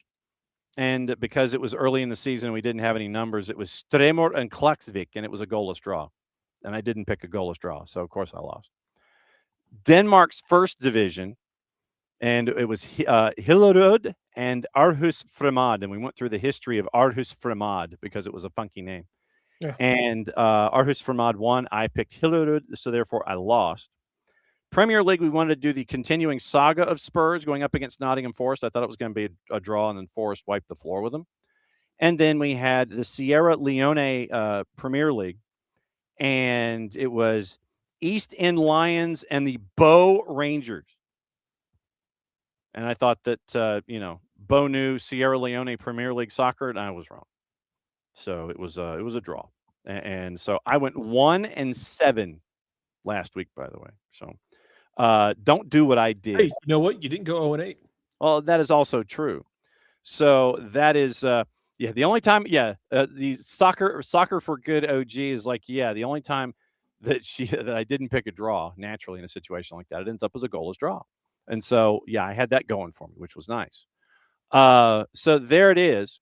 I went 1-7. And so we are going to try this week and come up with matches. Like I said, I have one match already on the board, and this was through kind of the Soccer for Good OG, and we were going through the FIFA Cup that is happening in Uzbekistan, and she's trying to turn us all into Uzbeki homers. I mean, we've tried. We went over the crests a couple weeks ago. And we're going to try and talk about the food and the Uzbeki restaurants that are here in Atlanta when we get around to the Cup competition. So we are going to have Uzbek and Gabon in the FIFA Cup that on Friday. That is going to be one of the picks. So that is going to be out there, and I think it's probably going to be like number 5 or something like that. So we got to get to number 5 first and foremost. So, and this is where I'm kind of crowdsourcing this whole thing. So Yeah. if anybody has any ideas of what they want, then more power to us all. And I do know, however, that probably I am going to start us off in the Apertura in Argentina, considering that before we came on, Estudiantes was taking on Central Cordoba, and it was an evening for LGP watching. And so LGP and Estudiantes won 5-0 over Central Cordoba to minus 192, and they're now second in the table in the Apertura. So what I have decided for match number 1 in Argentina is to go to activity on Wednesday. And so on Wednesday, we have Deportivo Riestra and San Lorenzo in the LPF.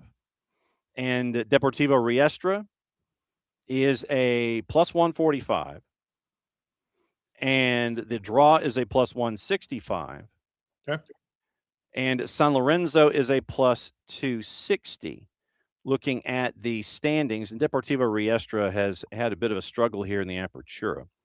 So looking at the standings coming into tonight's Huracan Barraca Central match, which was not on the picks of the week because it started when the show started. Yeah. That's kind of made it messy. So San Lorenzo on the road is 10th in the table currently. They have played 10 matches so far, and this is going to get them into even with everybody else. They are in Group A. They are 10th in Group A with a record of 3-4-3. They have 13 points, and they had a 4-match unbeaten run snapped last time out with a loss, and that was 5-2 to our friends at Defensa y Justicia, who are currently third in the table in Group A. Now, San Lorenzo's opponent, Deportivo Riestra, has not won a damn game through the first 10 match weeks. However, they are favored at home, and substantially so. This is very MLS odds picking. They have in 10 matches, they have scored that many goals, 2. They are 0-6-4. They've only given up 6 goals. So they have one of the best defenses in Group A, but they also have one of the worst offenses in Group A. They had been drawing their way through everything. They had 4 draws in a row. Losing last time out, they are 14th of 15, but they are well ahead of Newell's in goal difference. And that's another story in and of itself. I feel like you're describing like 2016 Colorado Rapids, where they were winning every game like 1-0. I know.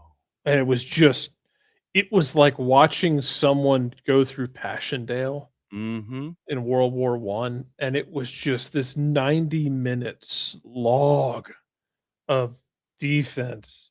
You can't move the ball. We'll get one on the counter or off a penalty or off a set piece, and then we'll just drag you into the mud. God, it was miserable. And so I think that's what we're going to be staring at. Once again, the Deportivo Riestra favored massively at home, and they haven't won a damn match in the Apertura. And they're at a plus 145. San Lorenzo to win on the road is a plus 260.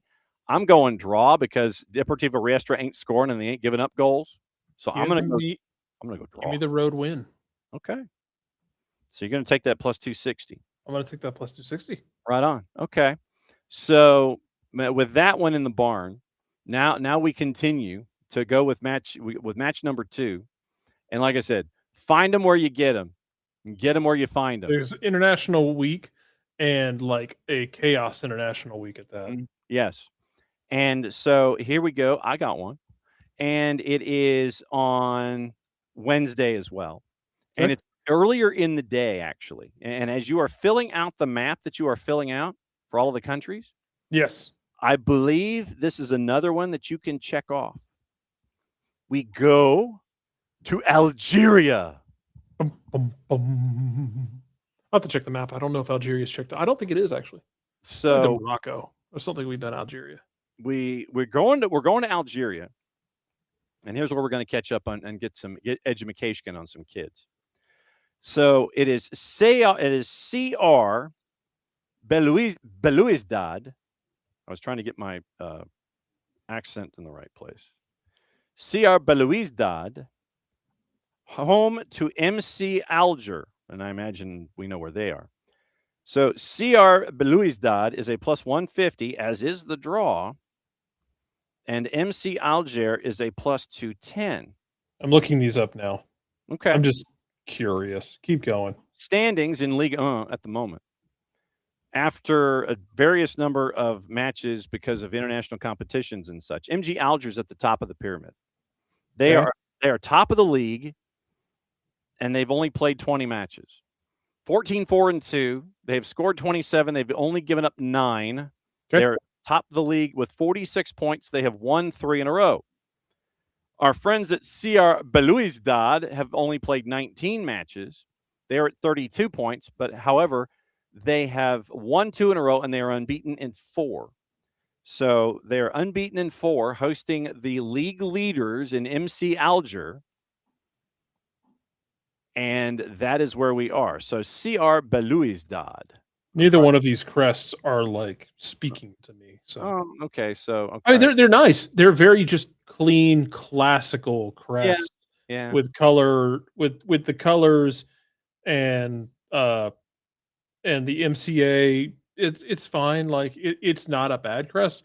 They're just not insane like the Uzbeki ones or the Uzbek ones or the ones we see in South America that are just look like someone who is slowly slipping into schizophrenia decided to write on the wall with their own blood. Ooh, yikes.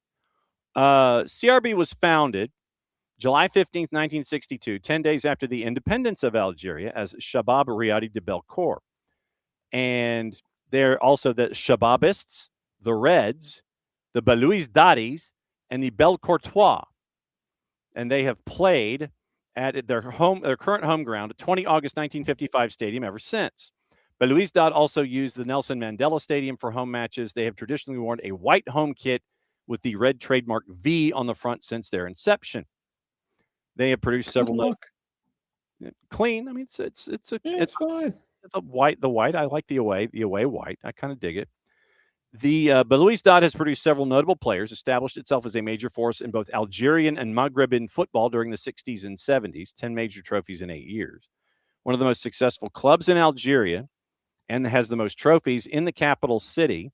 Domestic league title 10 times, Algerian Cup 9, 1 Algerian League Cup, 2 Algerian Super Cups, and the Maghreb Champions Cup a record 3 times. If you want to know where things are going in America and not just soccer, but in basically every sport, a lot of these clubs are owned by publicly held companies. Like CRB is owned by Medar Holdings, which is a public company in Algeria. So prepare yourself for like corporate ownership. Yes. Man, no, most of you are already there. It's fine. But yeah. Let's see. Board of directors agreed everything related to the sport component, managed by a new director general in 2021, managed by Marcos Paquetá since 21, replacing Zoran Manojlovic. Still and has long been one of the most popular football teams in Algeria. Local rivalries with MC Al. Oh, okay. So this is a rivalry game with Belouizdad and MC Alger. Okay. Founded in 1962. And CRB, they've done well. We mentioned this period in 63 to 72 saw Shabab break records so far unparalleled, beginning with the winning of 10 titles in 8 seasons. Second period for CRB had the attention, and this is from our friends at the Wikipedia. So, whoever submits it can make it as flowery as they wish. I mean, yeah, or as if it's a rival, as bitter as it. Yes. Could go either way. The second period had the attention and admiration of all Belcourtois and the inhabitants of the surrounding neighborhoods, to the point where everyone participated in the club to raise funds. This especially involved the big traders of the time, Boukida gentlemen, Bouhilal and Khemisa, among others, whose contribution was considered wide and generous in order to offer the club a means for its policy. And so then they collect the funds, and they keep winning. Had a big season, 65-66. They got the treble in 69-70. They had a renewal of rivalries after the Shabab failed to win titles between 78 and 95. A 17-year drought, harumph, and then they win the 95 Algerian Cup for the 5th time in their history. Beginning of another golden age. And then they didn't win titles again until 2003, a dark period. Dude, 95% of this roster is Algerian. There's one person from Tunisia Mm-hmm. and one person from Cote d'Ivoire. Jean-Charles Ahoua. Yeah. And Said Ramovic is the current head coach and German manager, and he was a keeper in his playing days. So, Okay. yes, and that is your notebook on Belouizdad, MC Alger, based in Algiers. Shocker. Club founded in 1921, green, red, and gold. Ali Lapointe Stadium has a capacity of 40,000. Founded in 1921 as Mouloudia Club Algerois and Mouloudia Sha'abia de Alger. Club known as Mouloudia Petrolière de Alger. Gee, I wonder who their sponsor was. Again, they're all owned by corporations. Mm-hmm. They are pretty much MCA. all of them. Yes, they are MCA. Mm-hmm. Yes, they are all like they are all like very much like the Braves are to Liberty Media. They are an asset to these corporations. Yes, we want you to sign a contract and want you to sign today, working for lots of money. They are also known as the Mouloudia, the Dean, and the People's Club. 104 years ago, they were started in 7th of August of 1921. They played a 40,000 seat stadium, and Sonatrach, the national state-owned oil company of Algeria. There you go. That's your main sponsor, Sonatrach. 1921. Aouf Ahmed, a member of a wealthy family from the Kasbah and a former student at the Saroui School, witnessed a scene that made him want to create a football club. 5 children playing football with a ball made from paper. French soldiers were watching them, and a sergeant declared, quote, "Here is the Parc des Princes of the Arabs," end quote. This statement, and once again, this is from our friends Wikipedia. This statement annoyed him and prompted him to talk about his project to his friends the next day. The meeting that gave birth to the club took place in the back room of the cafe on Rue Benacher, called Suikia. Several names were proposed until the name chosen, Mouloudia Club Algerois, once again, representing hope of the Algerian people, also the symbolic color of Islam. Red symbolizes love of the nation and sacrifice, and it is also one of the favorite colors of the Prophet Muhammad. And so that was how they came up with their colors. Then beginnings, 76 qualified for the then AFCON, the African Cup of Champions clubs, for the first time. The crest itself has just gotten a little sharper over the years, and in tone and edging and such. And so, yeah, they've kept the classy look. They've just kind of like sculpted it, like they've put it on the pottery wheel and haven't torn it down, but just kind of like brought out the little tools to just kind of shape it a little bit, And I don't know how else to describe it. They have won the Algerian League Championship 9 times, Algerian Cup 8, Super Cup a record 5, the Algerian League Cup in 98. They won the CAF Champions League in 1976, won 3 regional competitions, and they have, champion African Cup of Champions clubs, or the CAF Champions League, 10 appearances there, and then they've had problems getting out of the first and second round. So their squad, as you mentioned, I believe they have a Ghanaian midfielder, a Burkina Faso midfielder, and then a couple more of Ghanaians, and they do have a Cote d'Ivoirian midfielder in Kipre Zunon. And Khalid Ben Yahya is their current head coach. So, defender, played 95 matches for the Tunisian national team over 15 years, and he competed for the tournament and competed for them in 1988. So he has seen international competition, unlike others. So, numbers, once again, CRB is plus 150 at home, and they're the dog once again. 14 points behind MC Alger. Draws a plus 150, and MC Alger top of the table, 14 points clear of CRB at 46 points, is a plus 210. What say you, Jarrett Smith? Give me CRB. Okay. Weird. All right. And I'm going draw again just to see what other kind of trouble I can get into here. So I figured rivalry game, draw, will be in good shape. So that's 2 of them. Now, here's what I'm gonna do. We're going to have a little bit of fun here. Oh no. And we might be spending a little time in FIFA more than we normally do. And the reason why is because we got playing games. Mhm. We got playing games, man. Yeah, let's do it. We'll bend the rules for this because this Christmas only comes once a year, Mm-hmm. and And this time so Christmas has radiation. yes. And so so what we're going to do is we're going to go to the playoffs. The play-in tournament. We're going to do the play-in tournament, and it is an opportunity. It is an opportunity for us to look at chaos, the World Championship qualifiers, interconfederational groupings. And so, as of right now, we have no numbers on New Caledonia and Jamaica. We have no numbers there. So New Caledonia and Jamaica, and our friends at SofaScore, by the way, they still have Steve McLaren as manager, which is not correct. So once again, plus 100s across the board. Even if numbers pop up, we will not have those numbers as a part of our deal. So the shtick is 100s across the board. Going New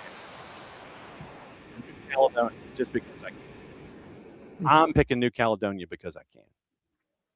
I'm going to join you. Oh, attaboy. Nice. How broken can you be? Watch this. But I mean, it's because of the chaos that's there, and it's just why not? Because Oh yeah, when have we had the opportunity? we need this to John. We need this to come down to multiple penalty shootouts Oh, to get into the World Cup group stages. that would be great. So, the once again, everything is in Mexico, and so on on the 26th of March, Thursday, and it is going to be New Caledonia and Jamaica, and then also from the other matchup, pathway number 2, Bolivia and Suriname. I mean, I'm going for Bolivia just because of our boy Efra. Oh, I mean, yeah. it's not a knock on Suriname. No. It's a local connection. Yes. So I will agree with you there. So I will stipulate to that one. So I will agree with you, and I'll go with Bolivia as well.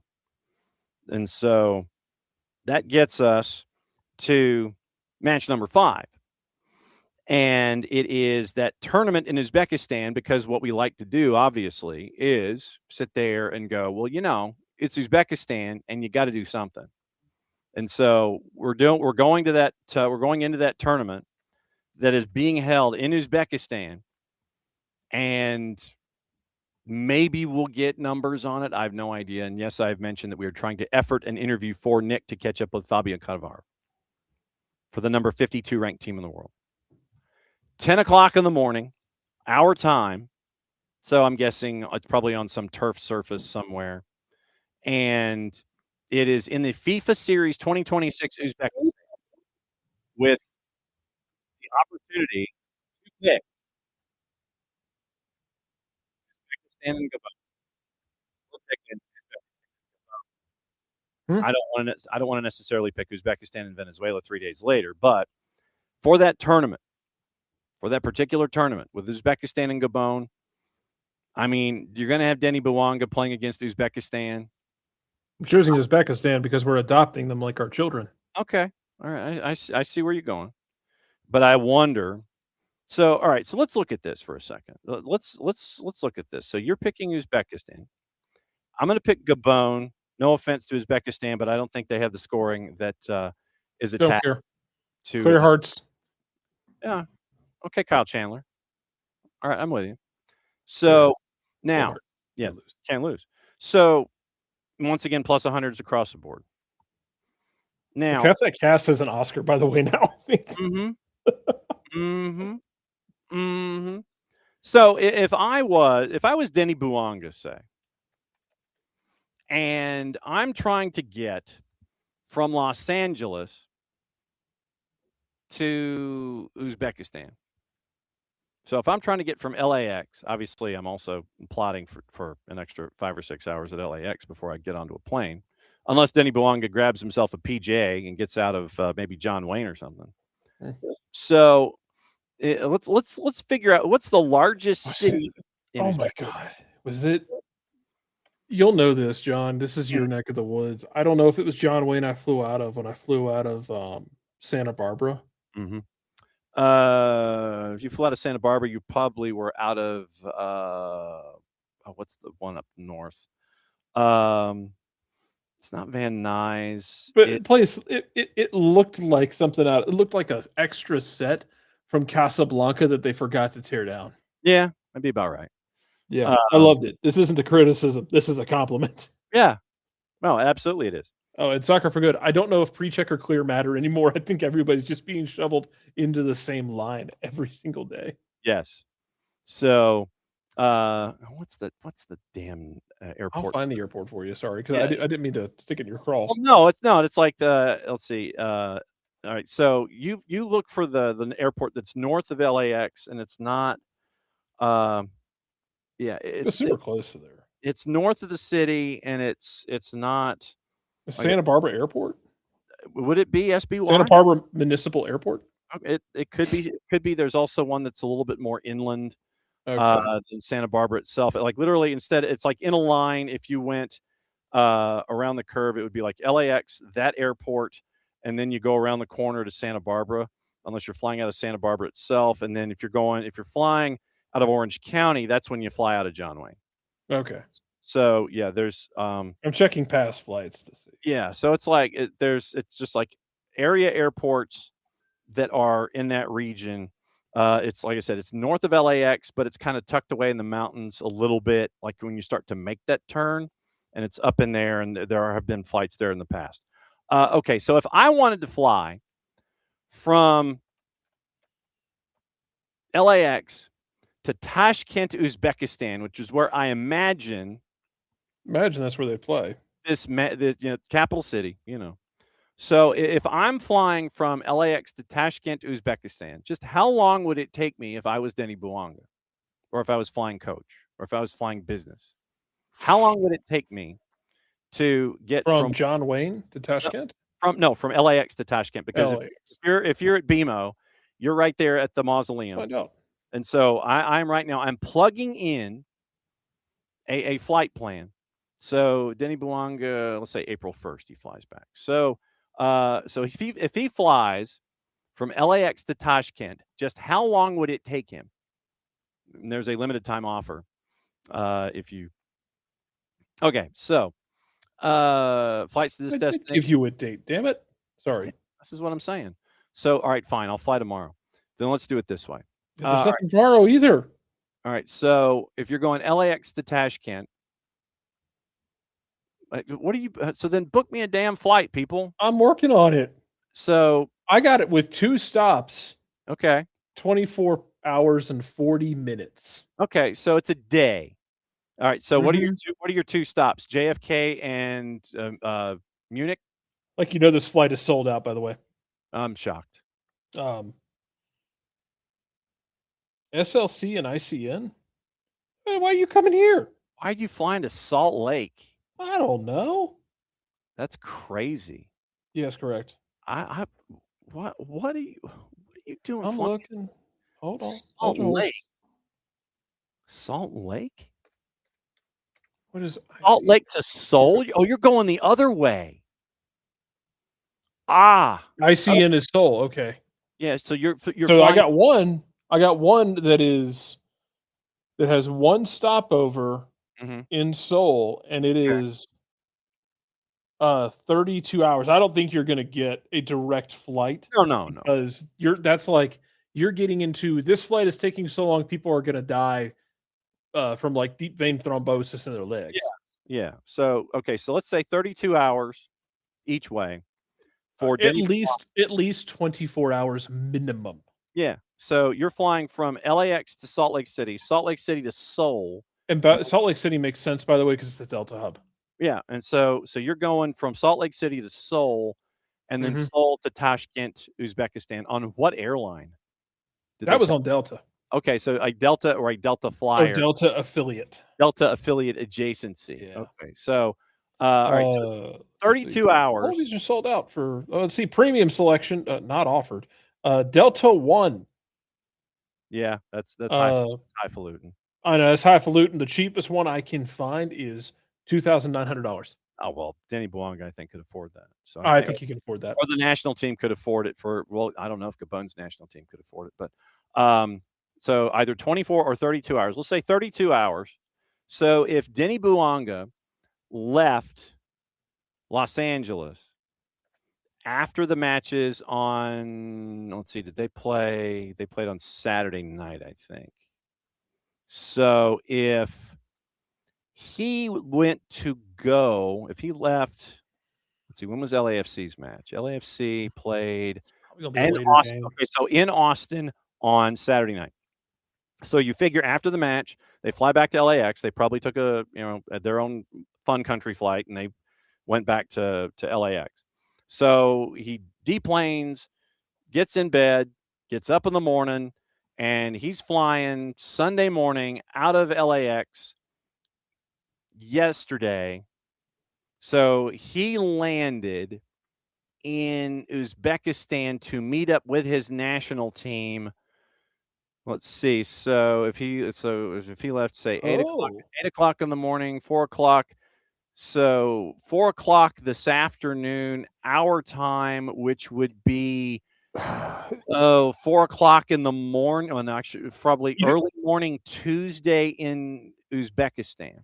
you know how we always make fun of you for like surely putting uh diseases on your phone from the stuff you find Hmm. for betting. I Yeah. just it John, it just occurred to me. I'm probably gonna get flagged for something for like Google flighting one-way flights from Los Angeles to Uzbekistan. I'm Nice. probably on a list now. That's awesome. So, Anyway, but um, he airspace closure may affect flights. Jesus Christ. well, I mean, Turkish Airlines. I got you, John. okay, so yeah, Turkish Airlines. All right, so Tur if we go FlightAware. Turkish Airlines, from LAX to Tashkent, Mhm. it's 20 hours.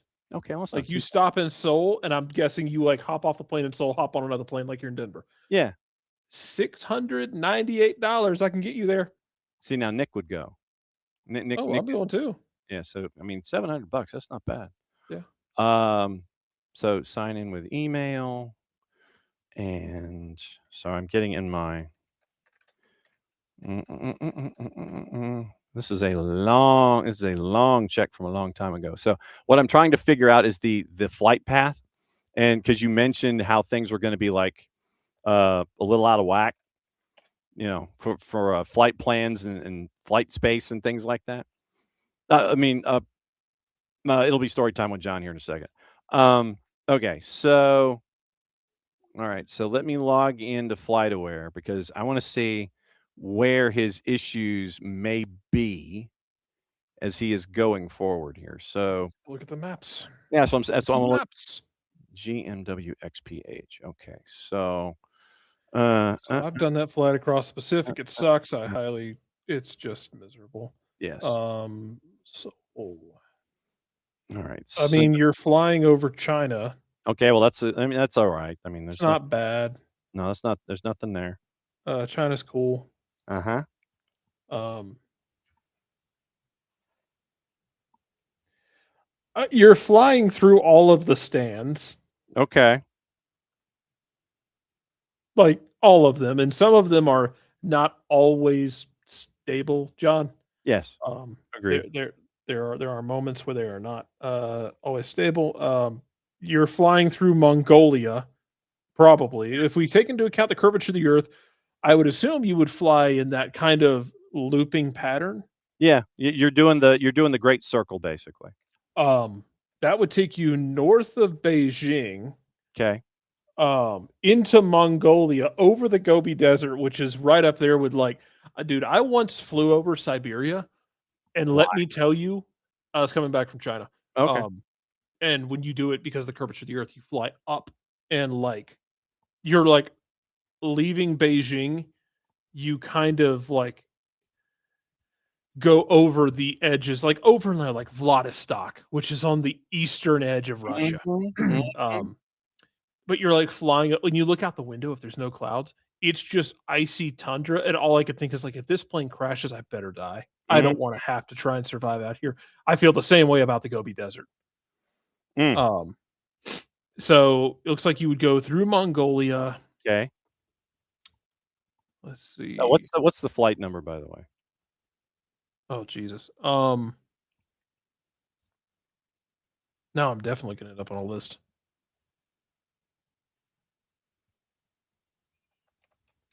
This is for Wednesday, the 8th of April. Okay. Okay. So yeah, what's the flight number? I'm looking. Thank you. So like not the same day he's No. going, obviously. And Yeah. they're like, yeah, Will Ferrell put him on a private jet. It's whatever. Yeah. Basically, that's what I figured. Um, is that TK 364? I don't even know if that's A right. 364. Okay. I don't know. I'm looking at the countries now that we'd be going over. Okay. Like you'd be going over Kyrgyzstan.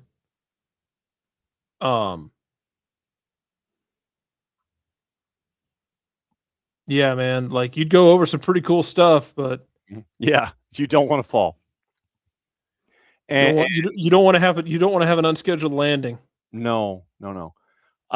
So Turkish Airlines is going LAX to Istanbul and then Istanbul to Tashkent. Okay. So that's what you're doing. So you're flying over all the crap to get to Turkey, and then you're flying back into the crap from Turkey to Uzbekistan if you're going commercial. Yeah. So that's your like we're gonna have to go around our ass to get to our elbow a bit. Yeah, and they're this. they're taking completely. you over the Pacific, and they're going that way with it. So you're going Pacific Ocean, sleeping over the Pacific, going over Russia like you did, going to Turkey, and then flying on Uzbekistan Airways. No offense, and it is 4:10 and a day change. So yeah, so literally you are arriving 4:10 in the morning on Wednesday if you leave tonight in an hour. So yeah, It's so doable, but like you're you're talking about putting him on like the fancy soul Mhm, uh like Air Emirates style seats that lay back mm, with a blackout and a sound machine and mhm, like a hot like a warm cloth for his face, and you like let him sleep the entire time, mhm, and then you hand him like 3 Alanis coming off the plane. mhm. That's what you're getting into. Yeah. So, Anyway, we completely nuked this segment by uh, doing air travel down well, here. but what we were doing was we were trying to figure out just how it would affect Denis Bouanga if he was going to be in this tournament, which I imagine he is, It would playing affect him by him flying across the world. basically, yeah, and I just look, yeah, dude, I hope you're getting miles and points. That's the biggest thing out of this whole Oh, thing. yeah. Absolutely. But yeah, I mean that to me was the biggest element in all of this was to make sure how gassed would Denis Bouanga be if he left on Sunday morning to go and be a part of this particular friendly. The So answer is yes. the answer is yes. So yeah, he's getting whacked Oh, yeah. with all of that material. So I mean that's what we had kind of anticipated. So um yeah, 30 20 hours on a plane, but then it's like 30 something hours crossing over and all Mhm. of that stuff. So yeah, not recommended really, No. but you know, if you're there to if you're there to rep your country, then you're there to rep your country Look, and so many of these guys we've talked to, John, in the past have been like, that's what matters to them. Like mhm, we heard it in the World Baseball Classic this year, mhm, where so many of these guys from Venezuela who, won a World Baseball Classic championship were talking about um, how much it mattered to represent their country and win a title for Venezuela. Like Ronald Acuna talked about it. I know a number of other players have talked about it. Where Yeah, like Atlanta matters to me, or Kansas City matters to Salvi, Mm-hmm. but representing your country on the biggest stage is something else, man. Mm-hmm. Mm-hmm. And really, yeah. Yeah, bud. I mean, that's you're going to do whatever your country taps you. You're going to Yeah, go. You're going to go. All right. So just to recap where we are here with 15 minutes to go. I'm Match number taking one. Uzbekistan, just so we're clear. Oh, no doubt. Yeah. So match number one, Wednesday night, 6:00, Argentina, Deportivo Riestra and San Lorenzo. Deportivo Riestra is favored. They have not won a match all season long in the LPF, but they've got great defense. They have no offense. San Lorenzo is a plus 260. They're higher up the table. It's like And I picked a draw. You did not. no, I did not. God, it's like the perfect Will Muschamp soccer team. Yes. Will Muschamp is like watching that game with tears running down his cheeks. Mm-hmm. Like, Yes. oh, they don't give up any goals. Coach, they don't score either. Doesn't matter, man. Mm-hmm. Like Yep. some of those Florida Will Muschamp teams were just Frank Beamer ball. oh god. Some of those Florida teams that he had one Florida team, I think it was like 2013 that finished like top 10. Like Matt Elam was the safety on that team, and Matt Elam was basically a registered weapon in the state of Florida. Oh. Yeah, those teams were like, "Hey, we're gonna get like 10 points a game," and that's all you needed Mm-hmm. because those defenses Yeah. just were out there trying to kill people. Yeah, we're good. Yeah, It's fine. it's all right. Yeah, we're good. It's all right. No worries. Okay. We've got actually we got something on Saturday. Very cool. All right. We're going to the WSL on Saturday. And for those that don't know, that is the England Super League, the women's soccer, the Women's Super League. And 8:00 in the morning on Saturday, Everton and Liverpool. So the Merseyside derby in the WSL is Saturday morning at 8:00. Everton and Liverpool. So will the Merseyside be blue or red? Everton home plus 200. Draws a plus 240. Liverpool plus 110. Standings. We have a question, by the way. Did y'all record the Cedartown Dalton game, John? We should have, and they both should be up, and they should be in the system. They should be there. They should absolutely be there. I don't know. I'm too far away to be of use. No, if they should be in the archives. So hang on. So now that we're here, hang on just a second. Let me go to let's go to SDH and go to the listen section. It should have uploaded because I know I had to blow out some games to load them in there. But yeah, both the men's and the women's games, they both should be in the system. Oh, hang on. Where's my where's the frickin' games? Hang on just a second. Go to our Mixler channel. Hang on. So yeah, go to the Mixler channel, and they both should be there. Let's see. No, I don't want that one. I don't want to listen to that. Yes, go to soccerdownhere.mixler.com, and both matches are there. So Meco de Leon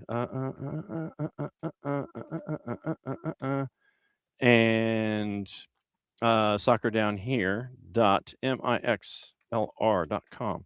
So, Michael, that is where you go. You go to soccerdownhere.mixlr.com. That is our archive space for all the games that we do, twos, high school, all that stuff.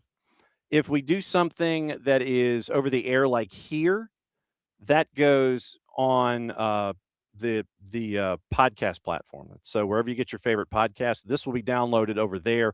The video version will be on the YouTube channel and preserved here. So stuff like this, the morning show, all that goes over to the YouTube channel. The audio itself goes into your podcatchers.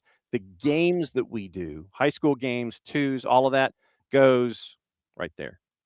So it goes to our Mixler channel. That's our archive, and the games are usually up for about a year.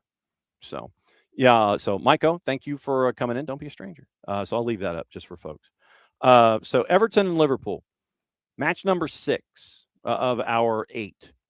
So standings right now, it is Everton is in 6th, 6-2-10, 20 points. They had a 4-match win streak snapped last time out because Liverpool's having a time of it.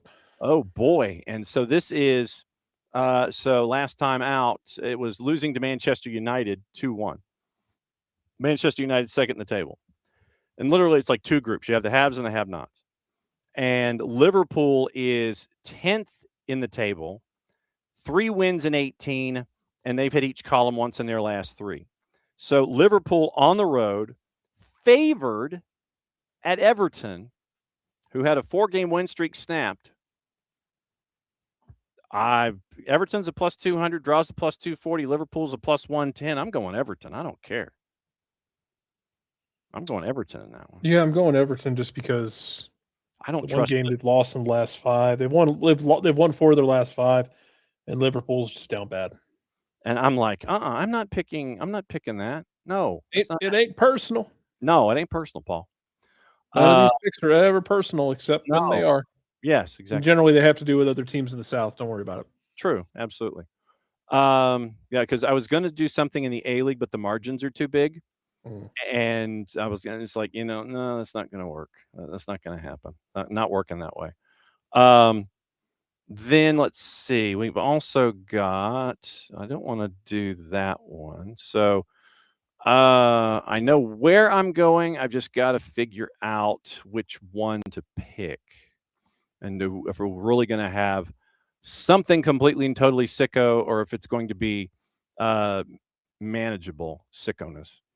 Yeah, we'll go there. All right. So, all right, League Two in England on the men's side. So we can go Saturday morning and 11 o'clock. It's a unified start time. They all kick off at the same time. Yeah. So let's see if we have something that is impactful either in the playoff picture. Ooh, that one is. Okay, so we'll go there. I like that. Do it.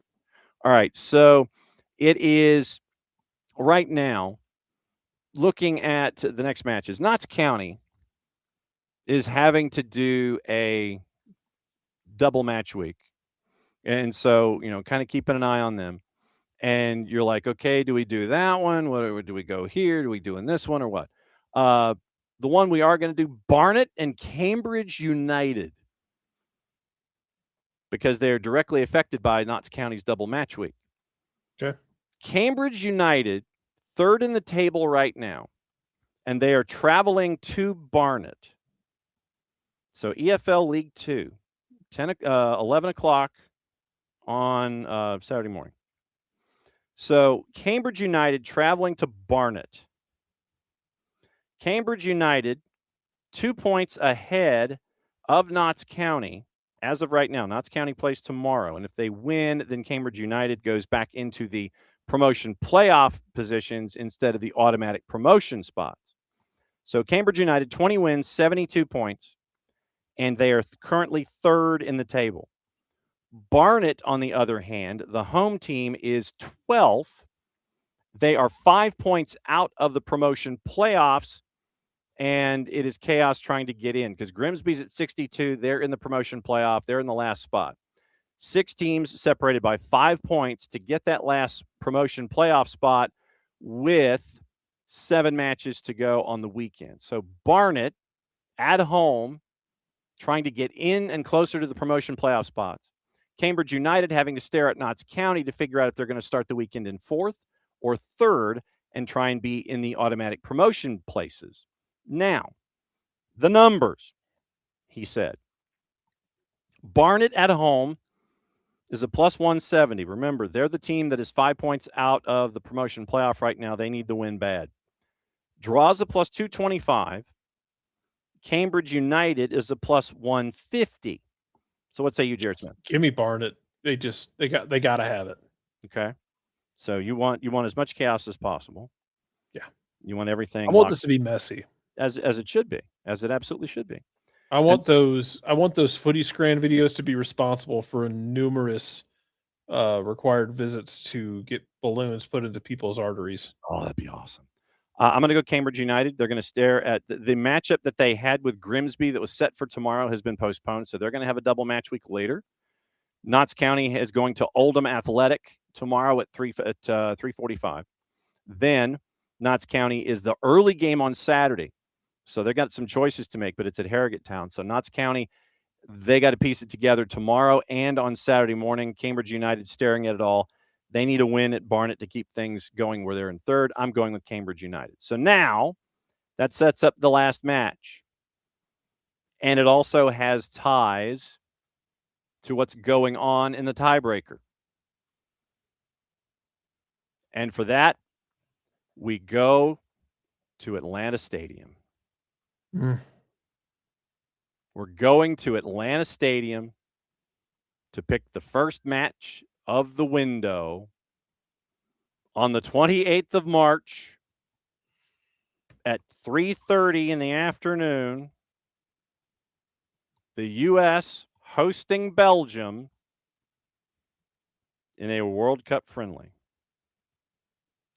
At Atlanta Stadium. At Atlanta, which is just right up there with something Billy Payne would have done at the Olympics, folks. absolutely true. It's not Atlanta Stadium yet, but we better get used to it. So that's why I said it as I did. Yeah, call it the blank tank just to confuse them. I mean, seriously. So at the blank tank, 3:30. Yes, keep going.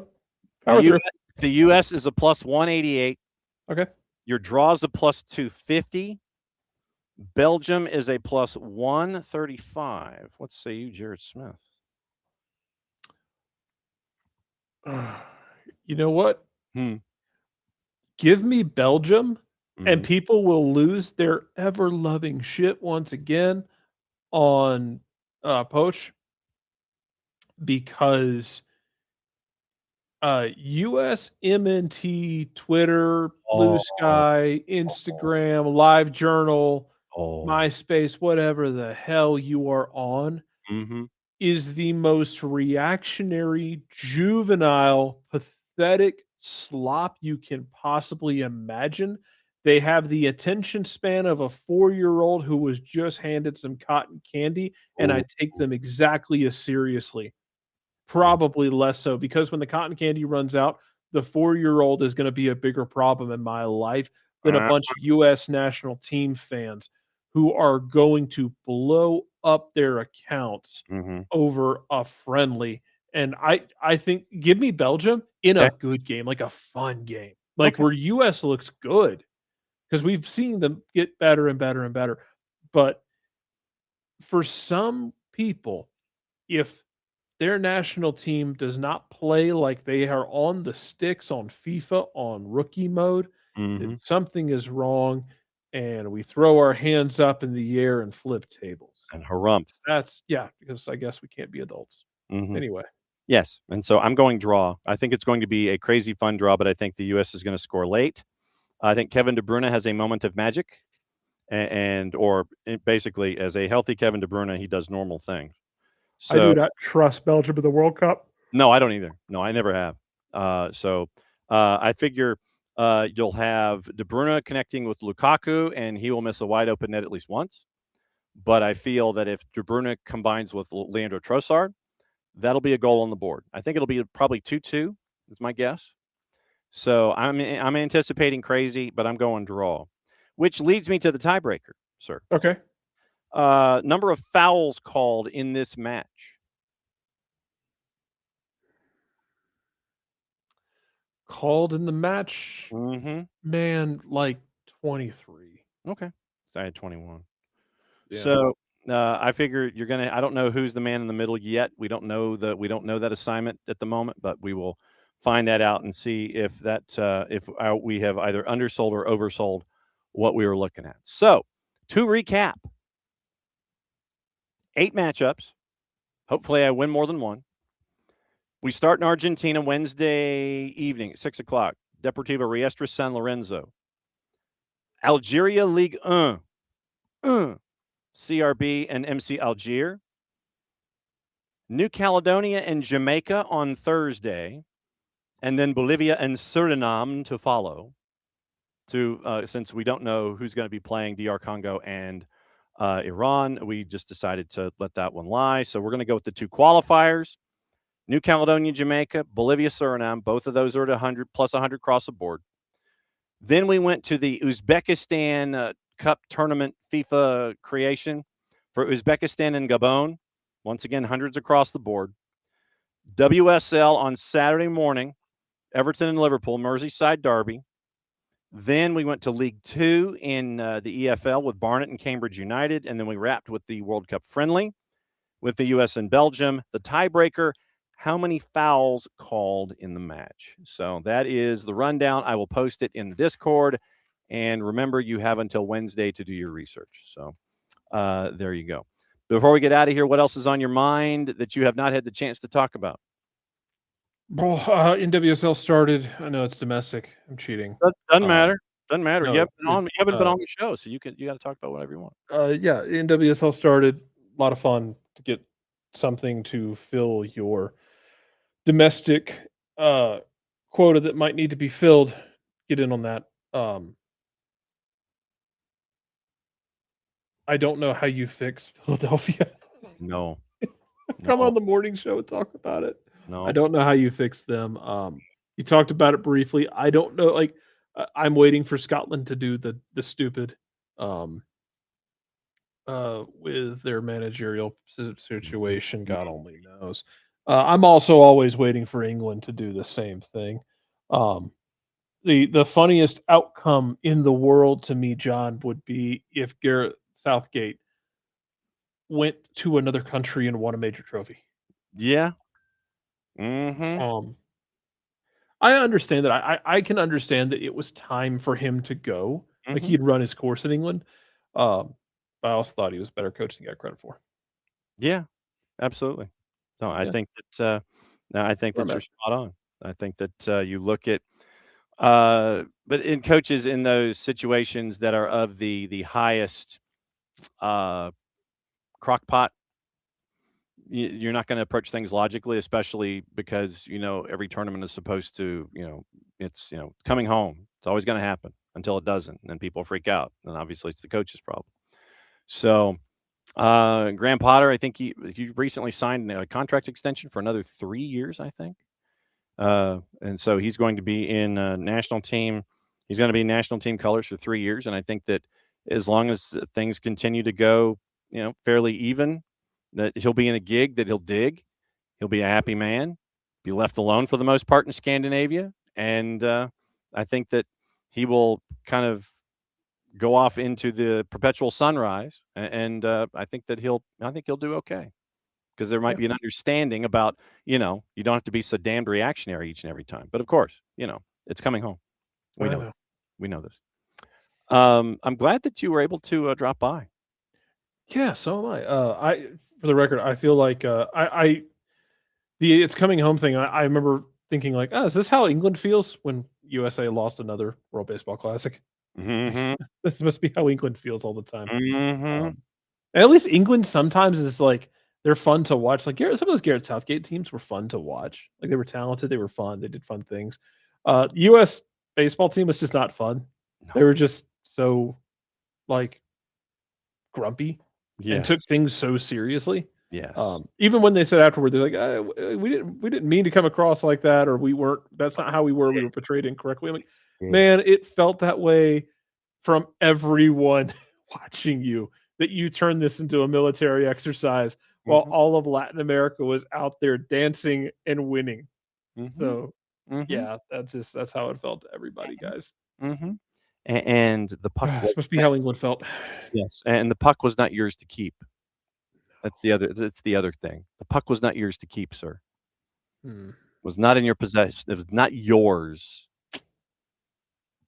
And then Mr. Hughes course corrected in his subsequent sound bites. Back at it again, 9:05 in the morning. We're going to go over the rest of the weekend Major League Soccer, the weekend that was. Kevin Egan set to join us between live hits be with us about 9:45 as he's heading to the local Fox affiliate, getting ready to discuss this World Cup thing and the Business of Soccer Summit that's happening at the Blank Tank on Wednesday and Thursday.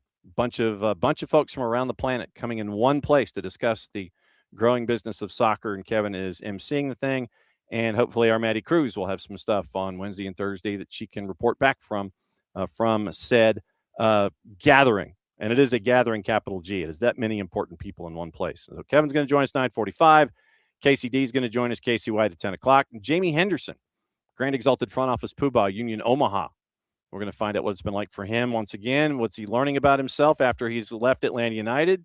Now he's a sporting director at Union Omaha. They've survived their first round of the U.S. Open Cup. So what is Jamie learning about the entire thing? So that's going to be tomorrow morning. Tuesday Thoughts, getting you ready for any and all of the things as the United States men's national team is practicing for their game at the Blank Tank on the weekend and then one a couple of days later. So they're just going to smash that grass and see how it responds. See if we can catch up with our friends at Tennessee and find out how they're maintaining the grass with all the UV lights and things. Yeah, that's it.